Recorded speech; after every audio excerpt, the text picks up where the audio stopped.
Ivan Sugianto, seorang pengusaha diskotik, kini mendekam di penjara setelah ditangkap oleh Polrestabes Surabaya pada Kamis, 14 November 2024. Ia ditetapkan sebagai tersangka dalam kasus persekusi terhadap seorang siswa di SMA Kristen Gloria II Surabaya, Jawa Timur.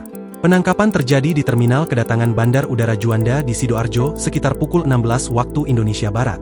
Sementara Ivan berada di balik jeruji, anaknya yang berinisial EMS mengirimkan surat curahan hati yang berisi penyesalan mendalam.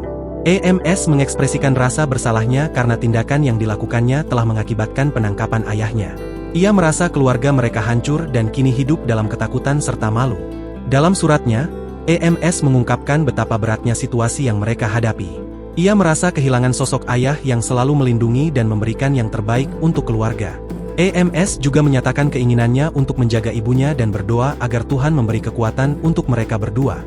Dalam surat itu, EMS mengungkapkan dirinya rela dipanggil pudel selamanya supaya sang ayah tidak masuk penjara. EMS bahkan mengaku rela jika bisa menggantikan posisi ayahnya di penjara.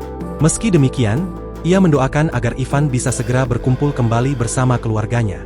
Surat berisi curhatan itu dibagikan oleh akun Rausyakti di Instagram. Surat dari EMS kepada Papa Ivan sebagai media penyambung, gue tetap berada di tengah, dari korban Ivan gue sampaikan, dari anaknya Ivan juga gue sampaikan, tulis akun Rausyakti, Selasa, 18 November 2024. Adapun surat itu berisi permintaan maaf sang anak dan merasa menyesal telah melibatkan ayahnya dalam masalahnya dengan korban ET.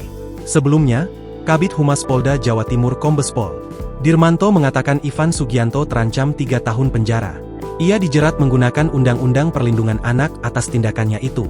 Pasal yang disangkakan, Pasal 80 Ayat 1 Undang-Undang Perlindungan Anak dan atau Pasal 335 Ayat 1 Butir 1 KUHP, ancaman hukumannya 3 tahun penjara, kata Dirmanto di Mapolrestabes Surabaya, Kamis, 14 November 2024. Seusai ditangkap dan diperiksa, kata Dirmanto, Ivan Sugianto langsung ditahan.